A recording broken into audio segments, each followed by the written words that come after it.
Bonjour à tous, c'est Baptiste de MGK Photographie et aujourd'hui on se retrouve pour une petite vidéo où on va parler du matériel argentique et de ses contraintes. C'est parti!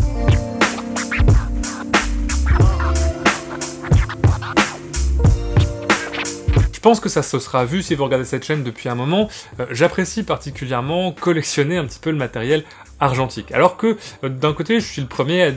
pas trop aimer les gens qui mettent 40 appareils sous vitrine sans jamais les utiliser. De mon côté, j'essaie d'utiliser au maximum chacun des appareils que je possède et j'essaie à chaque fois de les posséder pour une raison. Ce que je trouve intéressant dans la photographie argentique et dans la collection de matériel argentique, c'est que chaque appareil photo va vous permettre d'avoir une petite pièce de l'histoire de la technologie de la prise de vue photographique. Si on parle par exemple voilà, des appareils à souffler du début du XXe siècle, ou alors l'apparition de l'informatisation, de la photographie avec les premiers modes programme, avec le Canon A1, le Canon A1, etc., jusqu'à l'apparition de l'autofocus avec les Minolta Dynax par exemple,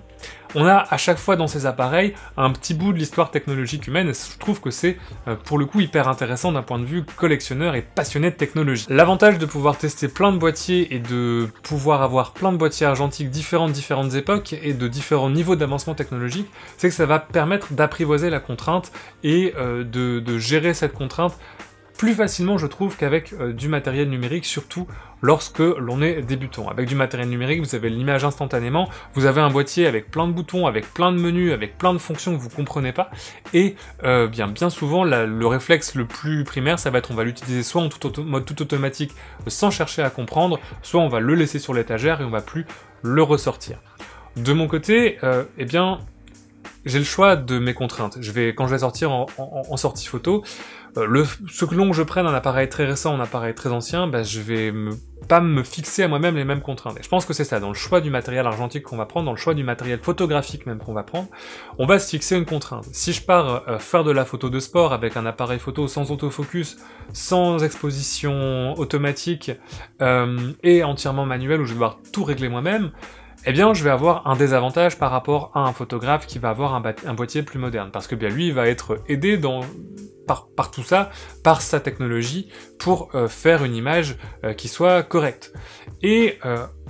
c'est pas forcément cette personne-là qui va faire les images les plus intéressantes, parce que de mon côté, je vais devoir me creuser la tête pour trouver des manières de réussir à faire des photos qui soient intéressantes, qui soient techniquement correctes,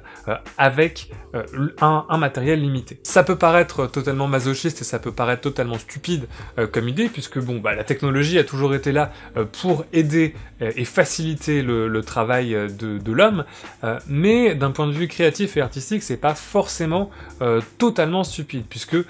je pense qu'on peut progresser d'un point de vue créatif et technique en se fixant des contraintes. Donc voilà, là j'ai pas forcément le bon outil pour cet exercice, j'ai pas forcément la bonne focale pour ce portrait, j'ai pas forcément le bon boîtier pour telle ou telle chose, et malgré tout je vais essayer de le faire, j'essaie de trouver un moyen de dépasser cet handicap technique pour réussir à faire une image qui soit malgré tout intéressante. Je pense qu'à force de travailler avec des appareils anciens, de travailler avec plein de systèmes différents, de se fixer plein de contraintes techniques différentes selon le type de boîtier que vous allez utiliser, selon le type d'appareil que vous allez utiliser, selon le nombre d'automatismes que vous allez utiliser dans votre pratique, ça va vous permettre de progresser et de comprendre que le matériel c'est à la fois totalement insignifiant et pas du tout important, et en même temps crucial dans la pratique photographique. On va trouver les deux avis sur internet, des gens qui vont dire que le matériel est tout, d'autres que le matériel est rien. Dans mon cas, je pense que la vérité, en tout cas ma vérité, elle se situe un petit peu entre les deux. Autant dans ma pratique personnelle, j'adore me pousser et j'adore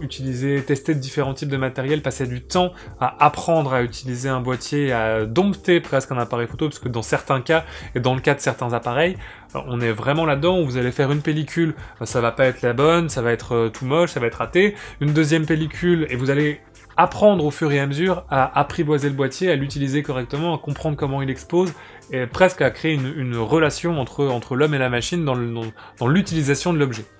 Et en même temps, je me verrais pas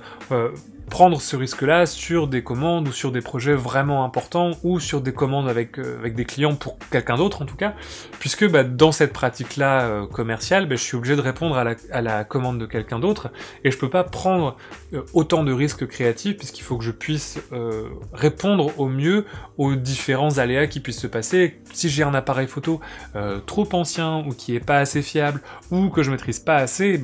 ça peut poser problème dans la réponse à la commande. Mais ce qui est intéressant, je trouve, c'est que le fait d'avoir cette première pratique un petit peu masochiste où on va tester plein de choses, on va utiliser du matériel qui est parfois un peu obsolète ou qui va pas faciliter les choses, qui va pas vous faciliter la vie, eh bien c'est des apprentissages qu'on va faire et qu'on va pouvoir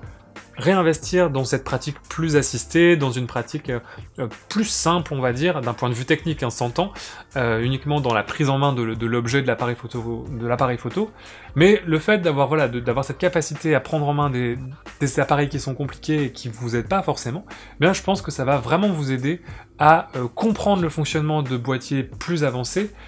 et de les utiliser au mieux. Au final, à chaque fois que je prépare une pellicule et un boîtier pour faire un projet photo, pour faire une sortie photo, bien je choisis une liste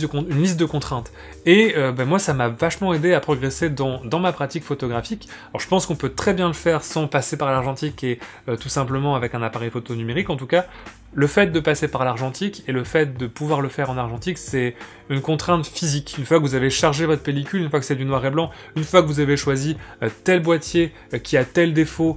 ou telle qualité, eh bien vous êtes bloqué là-dedans, vous êtes bloqué dans ce système tant que vous n'avez pas fini la pellicule. Et vous êtes obligé d'aller au bout. En tout cas, il faut vous obliger à aller au bout et à dépasser cette contrainte. Et il y a des fois des pellicules ou des appareils photo que j'ai détesté utiliser et que malgré tout, avec le recul, ça m'a appris quelque chose. Quand vous prenez en main un Zénith pour la première fois et que vous allez faire des photos avec un Zénith, si vous avez l'habitude d'appareils photo un peu modernes, c'est un vrai calvaire de faire des photos avec un Zénith. Les cellules sont mauvaises, l'ergonomie du boîtier est mauvaise, les réglages sont totalement absurdes et la manière dont fonctionne l'appareil photo est totalement absurde aujourd'hui quand on a l'habitude d'un appareil photo moderne. Et pourtant, l'expérience peut vous apprendre quelque chose et vous pouvez avoir un apprentissage et vous pouvez avoir un plaisir à dompter un petit peu cet appareil, à dompter le mécanisme de cet appareil. Et je pense que c'est vraiment ce qui est hyper intéressant dans le matériel argentique, c'est que quand vous choisissez un appareil photo, vous choisissez un appareil photo, vous choisissez une époque photographique, une époque de la technologie photographique, et vous choisissez une liste de contraintes que vous allez devoir dépasser par votre créativité et votre apprentissage technique. Et ça,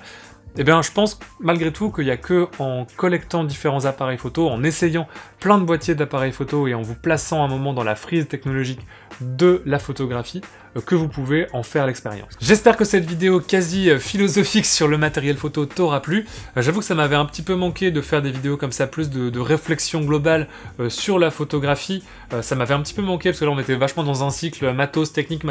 et j'aime bien briser ça de temps en temps parce que pour moi la photographie, c'est pas justement que du matos et de la technique. Surtout n'hésite pas à me dire ce que tu as pensé de ça, ce que tu penses de ce type de vidéo dans les commentaires. Ça m'aidera à voir si c'est un format qui est intéressant et qui intéresse un petit peu la communauté.